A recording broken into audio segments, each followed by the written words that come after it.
বন্ধুরা সামনে তো রথযাত্রা। তো কদিন পরেই রথ। তো এই রেসিপিটা বানিয়ে ফেলুন। পুরীর কিন্তু প্রসিদ্ধ জনপ্রিয় খুব রেসিপি। এটা হচ্ছে ডালমা রেসিপি। তো চলুন দেখে নেওয়া যাক।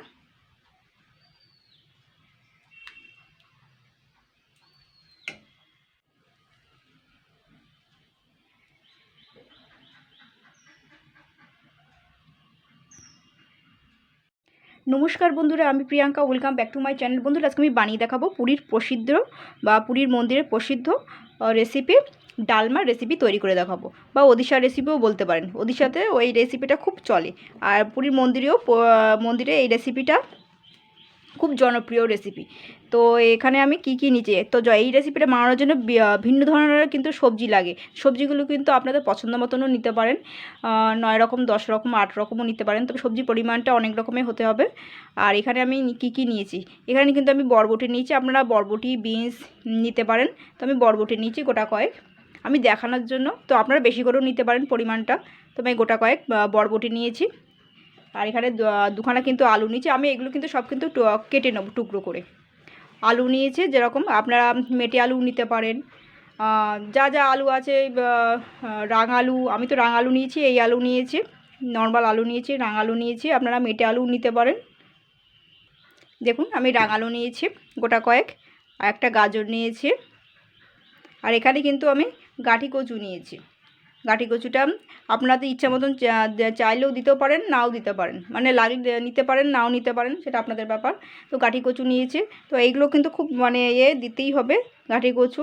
আর এখানে আমি একটা বেগুন নিয়েছি ছোটো দেখে, আর নিচে একটা মিষ্টি কুমড়ো, আর একটা পেঁপে নিয়েছি, আমার পছন্দ মতন সবজি নিয়েছি। আর এখানে কিন্তু আমি একটা কাঁচকলা নিয়েছি। আপনারা একটা জায়গায় দুটো তিনটেও নিতে পারেন, পরিমাণটা সবজির পরিমাণটা আর কি বেশি করে নিতে পারেন। আর এখানে আমি নিয়েছি 2খানা পটল নিয়েছি, আপনারা 8টা 10টা নিয়েও করতে পারেন। আর এখানে গোটা কয়েক কুঁদরি নিয়েছি। আর আপনারা যদি শীতকালে যদি করেন রেসিপিটা, তো শীতকালেও কিন্তু বিভিন্ন ধরনের সবজি পাওয়া যায়, ফুলকপি, গাজর, তারপরে বিভিন্ন রকমের যা যা সবজি পাওয়া যায় শীতকালে সবজি দিয়েও করতে পারেন। তো যাই হোক, এখানে আমি কিন্তু ছোলার ডাল নিয়েছি, মেন জিনিস ছোলার ডাল। এটা আমি নিয়ে নিচ্ছি। এটা আমি এখন ভিজিয়ে রাখবো ঘন্টা 2 জন্য। আর সবজি পরিমাণ আর ডালের পরিমাণ কিন্তু সম পরিমাণ রাখতে হবে, নাহলে ডাল বেশি যাবে, সবজিটায় কম হয়ে যাবে, এরকম হয়ে যাবে। কিন্তু সবজি আর ডালের পরিমাণটা একই রকম রাখার চেষ্টা করবেন, ঠিক আছে? তো এখানে আমি ছোলার ডালটা যেগুলো লাগবে, যেগুলো জনপ্রিয় হচ্ছে, জনপ্রিয় বলতে যেগুলো মেন উপকরণ, তো ছোলার ডাল লাগছে, আর লাগছে কিন্তু অড়হর ডাল। এটা কিন্তু আমি অড়হর ডাল নিয়েছি 100 গ্রাম, আর 100 গ্রাম ছোলার ডাল, আর 100 গ্রাম কিন্তু অড়হর ডাল। অড়হর ডাল কিন্তু মাস্ট, এটা অবশ্যই লাগবে। এই অড়হর ডাল আর ছোলার ডাল এটা আমি ভিজিয়ে রাখছি, এগুলো কিন্তু অবশ্যই লাগবে। আর সবজি পরিমাণটা কিন্তু বিভিন্ন রকমের হতে হবে, অন্তত 8 রকম 9 রকম 10 রকম এরকম। আর এখানে কিন্তু মুগের ডালটা কিন্তু আমি করে নেবো, আর হালকা একটু করে ভেজে নেবো, ভেজে নিয়ে তারপর আমি একসঙ্গে ভিজিয়ে রেখে দেবো।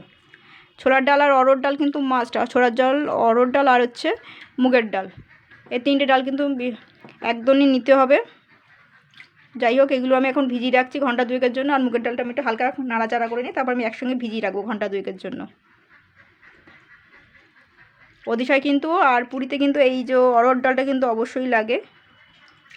অড়হর ডাল, তারপর ছোলার ডাল, এগুলো খুব ওখানটায় খুব চলে। আমাদের যেমন বাঙালিদের যেমন মুসুরির ডালটা বেশি চলে, ওদের ওখানটা ওরকম। তো যাই হোক, এখানে ভেজানো থাক, আমি একটুখানি হালকা নাড়াচাড়া করে নেবো মুগের ডালটা এবারে। আর সবজিগুলোও কেটে নেবো। দেখুন কড়াইতে কিন্তু রিফাইন্ড অয়েল তেল দিয়ে দিয়েছি। তো এবার আমি মুগের ডালটা সর্বপ্রথম ভেজে নেবো হালকা করে। কড়াইটা কিন্তু গরম হয়ে গেছে, মিডিয়াম আঁচে ভেজে নিতে হবে হালকা করে।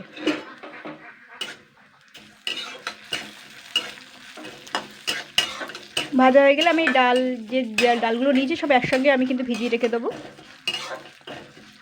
এটা হালকা করে ভেজে নিতে হবে, বেশি লাল লাল করতে হবে না, জাস্ট হালকা করে একটু 2 মিনিট মতন হালকা ভেজে নিতে হবে। তো বন্ধুরা দেখুন, এটা কিন্তু ভাজা হয়ে গেছে। আমি কড়াইয়ের মধ্যেই আমি জল দিয়ে ভিজিয়ে রেখে দেবো, ঠিক আছে? তো আর ওই ছোলার ডাল আর অড়হর ডালটা তো ভিজিয়েছি, কিন্তু ওটা তো আর ধোয়া হয়নি, তো ধুয়ে নেবো ওটাকে আমি আলাদা করে। আর এর মধ্যে আমি জল দিয়ে ভিজিয়ে রাখবো, এটা আমি আলাদা রাখবো ভিজিয়ে। একসঙ্গে আপনারা যদি চাইলে আলাদা একসঙ্গেও রাখতে পারেন, ছোলার ডাল অরহর ডাল ধুয়ে আগে তারপরে এগুলো একসঙ্গে ভিজিয়ে রাখতে পারেন। ভিজিয়ে রাখলেও হয়, না রাখলেও হয়, অসুবিধা কিছু নেই। এটা আমি জল দিয়ে দিলাম অল্প করে। আবার একসঙ্গে এমনি তো সিদ্ধ তো করতে হবে, তো যাই হোক এটা আমি করে রাখলাম। আর ওই 2 ঘন্টার মতন ভেজানো থাকবে ওটা ডালটা। তার মধ্যে আমি সবজিগুলো কেটে মশলাগুলো গুছিয়ে নেবো। এটা কিন্তু সম্পূর্ণ আলাদা ধরনের রেসিপিটা। দেখুন সবজিগুলো কিন্তু সব কাটা হয়ে গেছে। এখানে কিন্তু মিষ্টি কুমড়ো কেটে নিয়েছি। আমি কিন্তু মোট টোটাল কিন্তু 11 রকমের সবজি নিয়েছি, আপনারা 10-12 নিতে পারেন। তো যাই হোক এখানে আমি মিষ্টি কুমড়ো কেটে নিয়েছি, কাঁচকলা কুচিয়ে নিয়েছি, বরবটিটা কেটে নিয়েছি, বেগুনটা কুচিয়ে নিয়েছি, পটলটা কেটে নিয়েছি খোসা ছাড়িয়ে, আর রাঙালুটাও কেটে নিয়েছি, গাজর নিয়েছি, আর এখানে কুঁদরি নিয়েছি কেটে, আর এখানে হচ্ছে গাটি কচুটা খোসা ছাড়িয়ে কেটে নিয়েছি, আলুটা কেটে নিয়েছি খোসা ছাড়িয়ে, আর পেঁপে নিয়েছি। মোটমাট আমি কিন্তু 11 রকমের সবজি নিয়েছি। তো বন্ধুরা দেখুন আমি কিন্তু এখানে 2 গ্লাস পরিমাণ জল নিয়ে নিয়েছি প্রেসার কুকারের মধ্যে। এবার সমস্ত যা যা সবজি আছে সব দিয়ে দেবো এর মধ্যে। সব সবজিগুলো এবার দিয়ে দিচ্ছে এতে। সবজিগুলো কিন্তু আপনাদের পছন্দ মতো নিতে পারেন। আমি 11 রকমের নিয়েছি মোট। সবজি আর ডালের পরিমাণটা কিন্তু প্রায় একই রকম রাখতে হবে। আমার এই সবজিগুলো মোটমাট 700 মতন হয়েছে, আর ডাল কিন্তু প্রায় 300 গ্রাম মতন হয়েছে। ডালটা একটু বেশি নিলে ভালো হয়। 400 ডাল নিতে হবে, মোটমাট 400 ডাল আর 700 সবজি হলে ভালো হয়। তো এবারে দেখুন এই যে ডালটা ভিজিয়ে রেখেছিলাম, যে ছোলার ডাল আর যে অরহর ডালটা ভিজিয়ে রেখেছিলাম সেটা কিন্তু আমি ধুয়ে নিয়েছি, অনেকবার করে ধুয়ে নিয়ে আমি পরিষ্কার করে নিয়েছি, নিয়ে আমি ভালো জল নিয়ে নিয়েছি এর মধ্যে।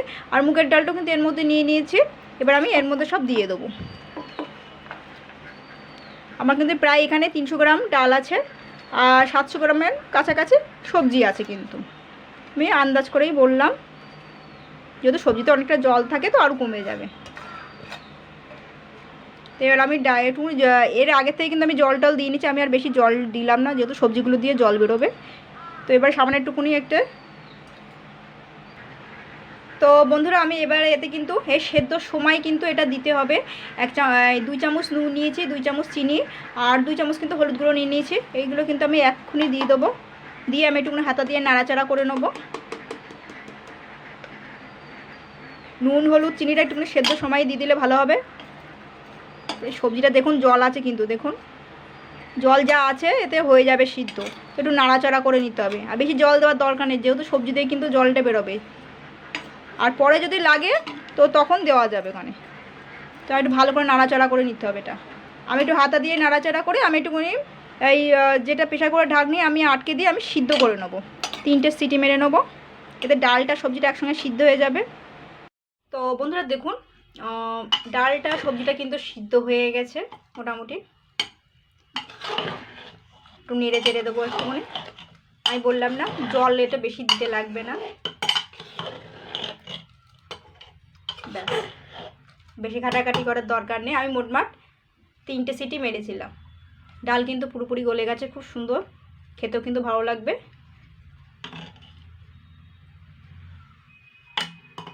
এবার আমি এর জন্য তড়কা রেডি করব। তো বন্ধুরা দেখুন এখানে আমি একটা কড়াই বসিয়ে দিয়েছি, আর কড়াইতে আমি কিন্তু বেশি পরিমাণে একটুখানি গাওয়া ঘি নিয়ে নিচ্ছি। এই গাওয়া ঘিতে কিন্তু ফোড়নটা দিতে হবে, এটা কিন্তু সম্পূর্ণ আলাদা ধরনের। তো এবার আমি গাওয়া ঘিটা একটু গলে গেছে দেখুন। এবার আমি এতে ফোড়ন দেবো, একটা গোটা তেজপাতা আর 5 ফোড়ন দিয়ে দিয়েছি দেখুন, আর 4টে শুকনো লঙ্কা, আর এখানে আদা বাটা 2 চামচ। আর এখানে কিন্তু আমি এখানে একটা মশলা করে নিয়েছি, এটা কিন্তু আস্ত মশলাই বাড়িতে বানাতে হবে। এটা হচ্ছে 1 চামচ আস্ত গরম মশলা আমি ভেজে গুঁড়ো করে নিয়েছি, আর এটা হচ্ছে আস্ত জিরে আর গোলমরিচ গুঁড়ো করে নিয়েছি। এটা আমি 1 চামচ নিয়েছি জিরে আর গোলমরিচটা, আর 1 চামচ আলাদা গরম মশলা নিয়েছি। গুঁড়ো নেবেন না, কোনো কিছু গুঁড়ো ব্যবহার করুন না, আমি সব কিছু কিন্তু বেটে নিয়েছি, মানে ভেজে আস্তগুলো ভেজে তারপর আমি গুঁড়ো করে নিয়েছি। তো এগুলো আমি দিয়ে দিচ্ছি। এবার এটাকে আমি 2 মিনিট মতন ভালো করে হাই হিটে গরম করে নেবো আগে। তারপর আমি এর মধ্যে যে সবজি আর ডালটা সিদ্ধ করে রেখেছিলাম সেটা কিন্তু এর মধ্যেই ঢেলে দিতে হবে। আর নামানোর আগে কিন্তু দেখে নেবেন যে নুন আর মিষ্টিটা ঠিক আছে কি না, ব্যাস। আর এতে কিন্তু কোনো রকম কাঁচা জিনিস দেওয়া যাবে না। ও আর একটা জিনিস আমি দিতে ভুলে গেছি, তো এটা ছাড়া কিন্তু চলবেই না, এটা কিন্তু মাস্ট। হিং আর ঘি আমি যা যা দিয়েছি এগুলো কিন্তু খুব মাস্ট, এগুলো দিতেই হবে। তো আমি হিং দিয়ে দিচ্ছি, দেখুন 1/2 চামচ মতন হিংটা দিয়ে দিচ্ছি। এইবার আমি একটু হালকা নাড়াচাড়া করে নেবো। আমি যা যা করেছি, যেভাবে করেছি সেভাবে কিন্তু করতে হবে, সেই সব উপকরণ মেশাতে হবে।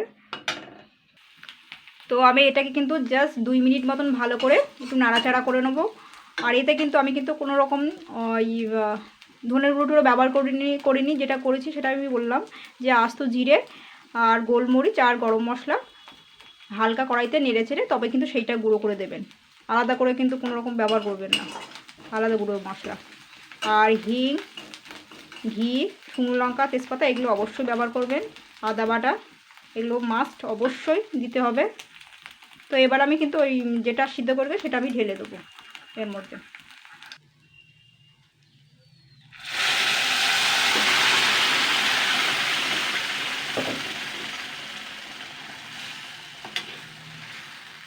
এবার একটু হালকা নাড়াচাড়া করে নিতে হবে।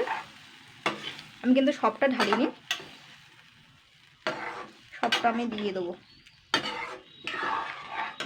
আস্তে আস্তে করে। তো বন্ধুরা এবারে আমি সবটা দিয়ে দিচ্ছি।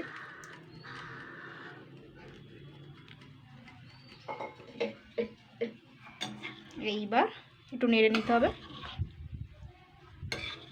খেতে কিন্তু অসাধারণ লাগবে। আর এইভাবেই করতে হবে কিন্তু। তো বন্ধুরা এই ছিল আজকের রেসিপি, পুরীর জগন্নাথ মন্দিরে 56 ভোগের মধ্যে এটা কিন্তু একরকম ভোগ, সে প্রসিদ্ধ আর কি রেসিপি, এটা ওখানকার জনপ্রিয় রেসিপি, ডালমা রেসিপি। তো বন্ধুরা এইভাবে ট্রাই করবেন। সামনেই তো রথযাত্রা,